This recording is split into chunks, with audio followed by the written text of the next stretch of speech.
Subscribe to my YouTube channel for more wild tales like this one. You won't want to miss what's coming. I took a deep breath, staring at the flickering porch light as the wind howled through the empty street.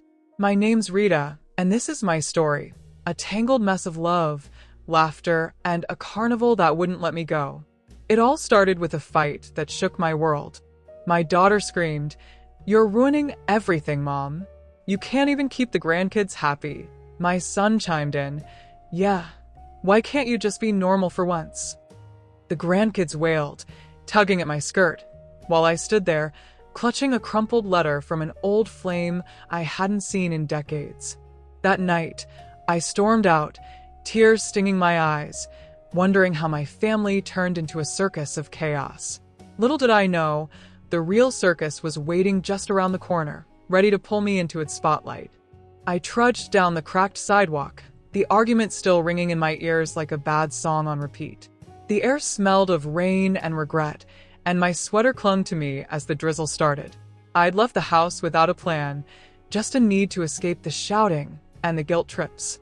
My kids thought I was the villain, too stubborn, too meddling, while the grandkids just wanted cookies I didn't have time to bake. I kicked a pebble, muttering, "Normal?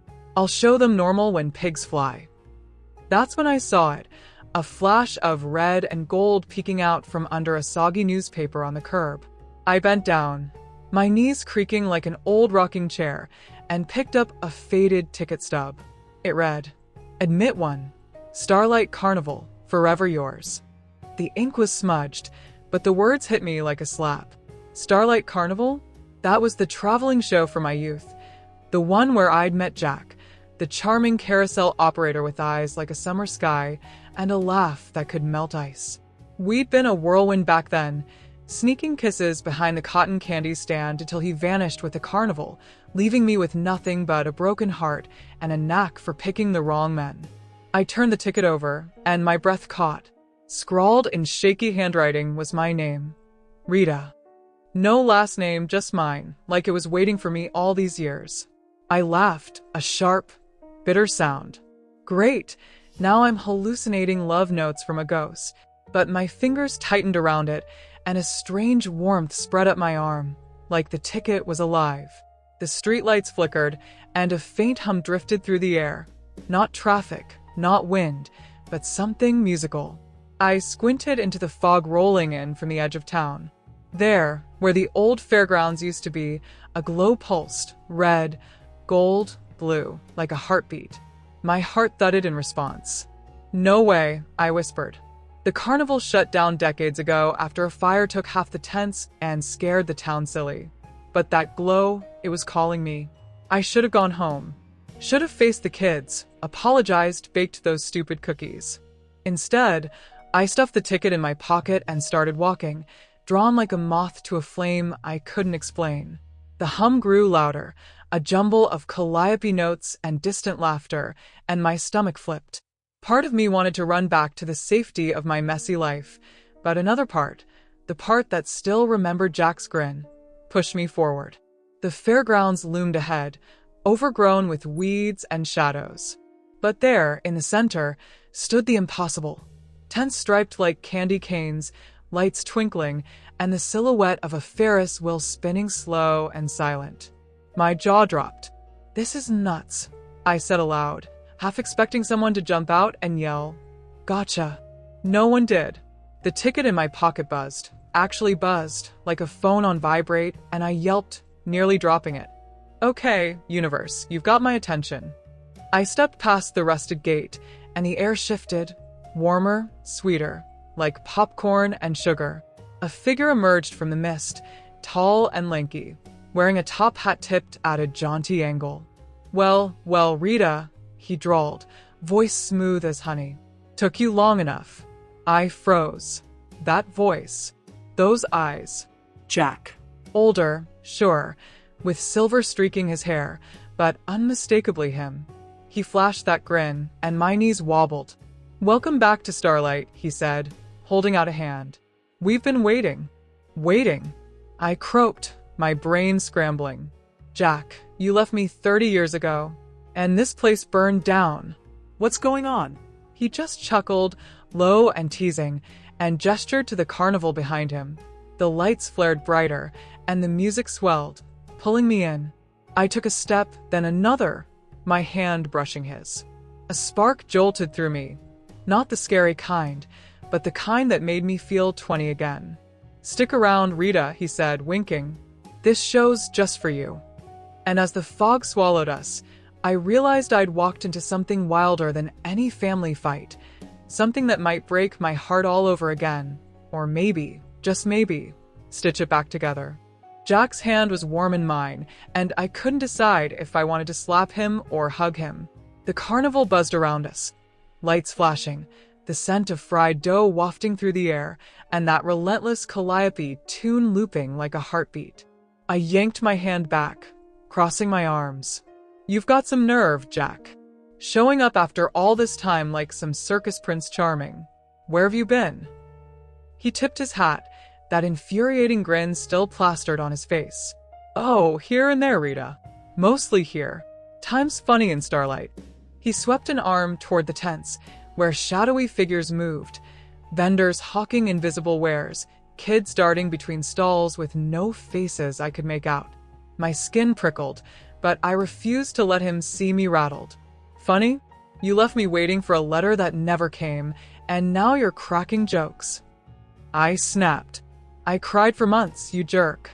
My kids think I'm a mess because of men like you." Okay, that last part wasn't entirely true. My kids had their own laundry list of complaints, but it felt good to throw it at him. Jack's grin faltered, just for a second, and he stepped closer. "I didn't want to leave, Rita. I swear it. Something happened. The carnival. It doesn't let go easy." His voice dropped, and his eyes locked on mine. All traces of teasing gone. "I've missed you every day since." I opened my mouth to argue, but the words stuck. Those eyes, still that summer sky blue, pulled me in, and I hated how my heart did a little flip. "Miss me? That's rich. You look like you've been living it up while I've been dodging grandkid tantrums and daughterly lectures." He laughed, a sound that rolled through me like a warm breeze. "Tantrums, huh? Sounds like you're still the queen of chaos. Come on, let me show you something." Before I could protest, he grabbed my wrist and tugged me toward the carousel. The horses bobbed up and down, painted in garish reds and golds, their glass eyes glinting like they were watching me. The ticket in my pocket buzzed again, and I flinched. "Stop that," I muttered, pulling it out. It glowed faintly, the words "Forever Yours" pulsing. "What is this thing, Jack?" "Some kind of haunted hall pass." He didn't answer, just hopped onto the carousel platform and offered me a hand. "Trust me, Rita. One ride." I glared, but curiosity, and maybe a flicker of that old spark, won out. I climbed up, settling onto a horse with a chipped ear. Jack took the one beside me, and the carousel lurched to life, spinning faster than it should have. The world blurred, tents, lights, shadows melting into streaks of color. Then, clear as day, I saw us, younger me and Jack, laughing as we shared a candied apple, his arms slung around my shoulders. My breath hitched. "What the—" "Memories," Jack said softly, leaning close. "The carnival keeps them. That night was the best of my life, Rita. I was gonna ask you to run away with me, quit the show, start fresh." But then, his voice trailed off, and the scene shifted. Fire erupted in the vision, tents blazing, screams piercing the air. I saw Jack running, shouting my name, before the flames swallowed him. I gripped the horse's pole, my stomach churning. "The fire. You didn't leave me. You were trapped?" He nodded, and the carousel slowed, the present snapping back.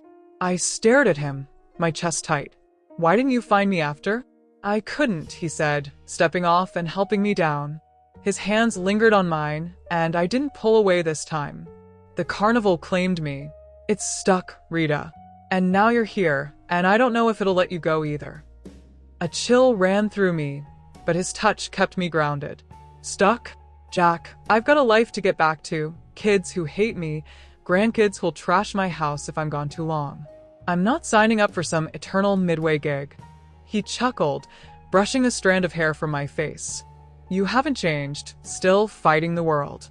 But you feel it, don't you? The pull. I did, a tug deep in my gut, like the ticket was stitching itself to my soul. Before I could answer, a shadow loomed behind him, a towering figure in a ringmaster's coat, eyes glinting red under the brim of his hat. Jack. It rasped, voice like gravel. She's not yours to keep. Not yet. Jack stiffened, shoving me behind him. My heart raced, but I peeked out, defiance bubbling up. Who's this clown? I demanded, and Jack snorted despite the tension.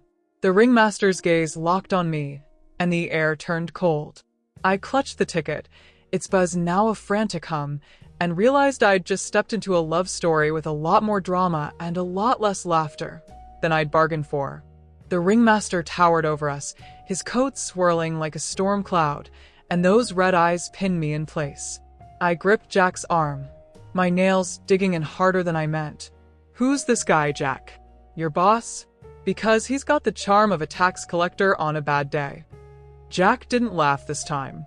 His jaw tightened, and he kept me half-shielded, like I was some damsel in a dime novel. Rita meets Silas. He runs Starlight, or what's left of it. And he's not big on letting people leave. Silas tilted his head, a slow, creepy move that made my skin crawl. Leave, he rasped, his voice scraping like a rusty gate. You've only just arrived, Rita. The ticket chose you. The carnival needs you. He stepped closer, and the ground trembled, the carousel horses behind us creaking as if they were waking up. I waved the glowing ticket stub like a weapon. This thing? I found it in the gutter, pal. I didn't sign up for your freaky field trip.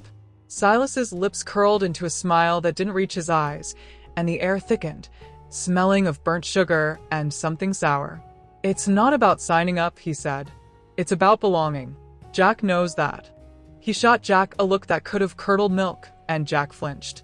I didn't like that, not one bit. Back off, tall, dark, and spooky, I snapped, stepping out from behind Jack. I've dealt with worse than you. Try wrangling grandkids hopped up on sugar during a power outage. Whatever you're selling, I'm not buying. Silas chuckled, a low rumble that made the lights flicker, and I swear the shadows stretched toward me like fingers. Jack grabbed my hand, pulling me back. Rita, don't poke the bear. He's not kidding about the carnival needing you. It's alive, in a way. It feeds on stories, ours, yours, anyone's. That's why I couldn't leave after the fire. It kept me. I stared at him, my brain spinning. Alive? What, like some haunted amusement park soap opera? Jack, I came here to yell at you, not star in your ghost story. But even as I said it, the ticket pulsed in my pocket, warm against my hip, and I couldn't shake the feeling he was telling the truth. Silas clapped his hands, a sharp crack that echoed through the tents. Enough chatter. Let's play a game, Rita. Prove you're not part of this, and you can walk away. Fail, and you stay forever. The word hung heavy, and Jack's grip tightened. A game? I scoffed, crossing my arms. What, like ring toss? Because I'm warning you, I've got a mean arm. Silas didn't laugh, but Jack's lips twitched, and that little spark of him liking my sass warmed me up despite the chill. Better, Silas said. A test of heart. Find the memory that binds you here, Jack's memory, and set it free. Do it before the clock strikes midnight, or the carnival claims you both. He pointed to a giant clock tower I hadn't noticed before, its hands ticking toward 11. 1 hour. Great. I turned to Jack, hands on my hips. You're a real catch, you know that? First you ditched me, now you've got me playing hide-and-seek with a creepy ringmaster. What's this memory he's talking about? Jack rubbed the back of his neck, looking sheepish. It's us, Rita. That night by the Ferris wheel when I almost proposed. The fire hit before I could, and the carnival latched onto it. Our unfinished business. It's why I'm stuck. And now you're tangled in it too. My mouth dropped open. Proposed? You were gonna propose? And you didn't think to mention that in the last 30 years of me cursing your name? I wanted to throttle him, but my heart did that stupid flip again, and I hated how much I still cared. Silas's voice cut through. Tick-tock, Rita. Find it or stay. He vanished into a swirl of smoke, leaving us alone, or as alone as you can be with a carnival full of shadows watching. I glared at Jack. You owe me big time, mister. Let's find this memory before I'm stuck eating ghost popcorn for eternity. He nodded, grabbing my hand again, and we bolted toward the Ferris wheel, its lights winking like it knew something we didn't. The ticket buzzed harder, and I muttered, if I survive this, my kids are never hearing the end of it. They'll wish they'd baked me those cookies. Jack laughed, and for a second, it was just us. Two fools running through a nightmare, chasing a love that might have been. But the clock ticked louder, and the shadows grew longer, and I knew this game was about to get a whole lot messier. The Ferris wheel loomed ahead, its lights pulsing like a heartbeat, and I dragged Jack behind me, my sneakers crunching on gravel that shouldn't have been there. The carnival had a way of shifting, tents popping up where they hadn't been, paths twisting like a maze. My chest heaved, and I shot Jack a look. If this is your idea of a romantic reunion, I'm filing for divorce from this nightmare. He grinned, breathless but steady. You have to marry me first, Rita. Still time for that, you know. I rolled my eyes so hard I nearly tripped, but his teasing kept my nerves from fraying completely. The clock tower chimed 11:30, each clang a punch to my gut. Half an hour left, and Silas's game was starting to feel like a trap I'd never outsmart. We skidded to a stop at the Ferris wheel's base. It spun slow and silent, the cars swaying like they were waiting for us. I pulled the ticket from my pocket. It was practically vibrating now, glowing brighter than a firefly on a summer night. This thing's got a mind of its own, I muttered. Where's this memory, Jack? I'm not climbing up there just to admire the view. He pointed to the top car, glinting under the moon. That's where it happened, where I almost asked you. The carnival's holding it there, like a snapshot. We've got to get up and, I don't know, let it go somehow. His voice softened, and he brushed my arm. You ready? For you? Never was, I quipped, but I let him pull me into the next car as it swung low. The wheel creaked to life, lifting us into the air, and my stomach flipped. Not from the height, but from the way Jack's shoulder pressed against mine, warm and familiar. The carnival sprawled below, a patchwork of lights and shadows, and for a second, I could almost see us, younger, giggling, stealing glances as the wheel turned. Remember that night? Jack asked, his voice low. You wore that yellow dress, and I kept tripping over my words. I had a ring in my pocket. Cheap little thing, but I thought it'd do. I swallowed hard, the memory flooding back. Yeah, and you spilled lemonade all over me trying to impress me with your smooth moves. I should have known you were trouble. He laughed, and I couldn't help but smile, even as the air grew colder the higher we climbed. The car jolted to a stop at the top, rocking gently. The ticket flared in my hand, and suddenly, there we were. Not in the car, but on the ground, a vision playing out like a movie. Young Jack, fumbling with a tiny box, me laughing as he dropped it in the dirt. Then the screams, fire roaring through the tents, smoke choking the air. I saw him run toward me, shouting, before the flames pulled him back. The vision faded, and I blinked, tears stinging my eyes. That's it, Jack whispered. That's what's keeping me here. Us, unfinished. I wiped my face, glaring at him. Unfinished? You left me to pick up the pieces, Jack. I raised kids, dealt with their drama, and you've been, what? Haunting a Ferris wheel? That's not fair. My voice cracked, and he reached for me, but I swatted his hand away. I didn't choose this, Rita, he said, desperation creeping in. The carnival took me, Silas took me. I've been stuck reliving that night, wishing I'd gotten the words out. I love you, always have. The words hit me like a freight train, and I froze. Love? After all this time? Before I could process it, the car shuddered, and Silas's voice slithered through the air. Time's running out, Rita. Free him or join him. I clutched the ticket, my mind racing. For you how? Burn this thing? Yell at it? I'm not exactly a ghost whisperer. Jack grabbed my shoulders, his eyes pleading. Say it back, he said. Tell me you love me or don't. Let it go, one way or another. That's what the carnival wants, closure. I gaped at him. You're kidding. I'm supposed to bare my soul while dangling 50 feet up, with a creepy ringmaster breathing down my neck? This is worse than my daughter's last guilt trip. But the clock chimed 11:50, and the wheel trembled, like it might drop us any second. I took a shaky breath, staring into Jack's eyes, those stupid, beautiful eyes. Fine, I said. I loved you, Jack. Back then, I did. Maybe I still do, you big lug. But I've got a life, messy, loud mine. I can't stay here. The ticket flared hot, then dimmed, and Jack smiled, soft and sad. That's enough, he said. The car lurched downward, and I braced myself, expecting Silas to pop up and declare me a permanent resident. Instead, the wheel stopped at the bottom, and Jack pulled me out, his hand lingering on mine. You did it, he said. You're free. But his voice cracked, and I realized he wasn't.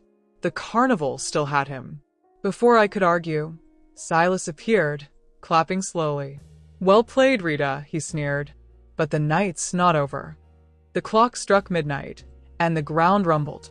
Jack shoved me toward the gate, shouting, Run. I stumbled, torn between him and freedom, my heart screaming as the carnival's lights flared one last time. I tripped over the uneven ground, Jack's shout echoing in my ears as the carnival lights blazed behind me. The gate was just ahead, rusted but open, a sliver of the real world peeking through the fog. My legs burned and my chest heaved, but I couldn't stop, not with Silas's gravelly laugh chasing me like a bad dream. I glanced back, and there was Jack, standing at the Ferris wheel's base, his silhouette sharp against the chaos. He waved, that dumb grin on his face, and my heart twisted so hard I nearly doubled over. Jack, you idiot, come with me, I yelled, skidding to a halt. The ticket in my pocket was cold now, lifeless, but the pull to him was still there, tugging like a stubborn thread I couldn't cut. He shook his head, stepping back as the shadows thickened around him. Can't, Rita, he called. You set me free enough, I'm okay now. Go live your mess, you beautiful disaster. His voice cracked, and I wanted to run back, drag him out by his stupid top hat if I had to. But the ground rumbled again, and Silas loomed up, his coat billowing like a storm ready to swallow everything. No more games, Silas growled, his red eyes flaring. You've had your fun, Rita. The carnival keeps what it claims. He raised a hand, and the tents shuddered, the air warping like a funhouse mirror. I stumbled backward, my sneakers hitting the gate, and for a second, I thought I'd lost, trapped in this twisted love story forever. Then Jack moved. Fast as lightning, he grabbed a pole from the Ferris wheel's base and swung it at Silas, catching him square in the chest. The ringmaster staggered, his laugh turning to a snarl. You dare, he roared, but Jack just grinned wider. Always dared for her, he said, winking at me. Go, Rita, now. He swung again, keeping Silas at bay, and I bolted through the gate, tears streaming down my face. The carnival screeched, a sound like metal and wind and heartbreak, and then silence. I turned, and the fairgrounds were gone. Just weeds and darkness, like none of it had ever been there. I stood there, panting, the ticket crumbling to dust in my hand. Jack, I whispered, half expecting him to pop out with some cheesy line. Nothing. The streetlights flickered back on, and the drizzle started again, soaking me through. I laughed, a shaky, ridiculous sound. Well, that's one way to spice up a Tuesday. I trudged home, my mind a jumble of him and us and what-ifs. The porch light was still on, and through the window, I saw my daughter pacing, phone in hand, probably ready to chew me out for disappearing. The grandkids were sprawled on the couch, crumbs everywhere, proof they'd raided my pantry. I pushed the door open, and she whirled on me. Where have you been? We were worried sick. The kids wouldn't stop asking for you. Her voice was sharp, but her eyes were red, like she'd been crying. My son poked his head out from the kitchen, a dish towel slung over his shoulder, looking equally frazzled. I held up a hand, dripping wet and grinning like a fool. Long story, and you won't believe a word of it. Let's just say I had a date with an old flame, and he was a real showstopper. They stared, and I laughed again, the kind that bubbles up from somewhere deep. How about I make those cookies now? We've got some catching up to do. My daughter huffed, but a smile tugged at her lips. You're impossible. The grandkids cheered, piling on me with sticky hugs, and I let them, feeling lighter than I had in years. Jack was gone. Really gone this time. But he'd given me something, a shove back to my life, messy and loud and mine. Later, as the oven dinged and the house filled with the smell of chocolate chips, I slipped outside to the porch. The night was quiet, no hum, no lights. I whispered, "Thanks, Jack. You big lug." A breeze rustled the trees, and I swear I heard a faint chuckle, just enough to make me smile. The carnival was over, but my story? It was just getting started. And for once, I was ready to take the lead.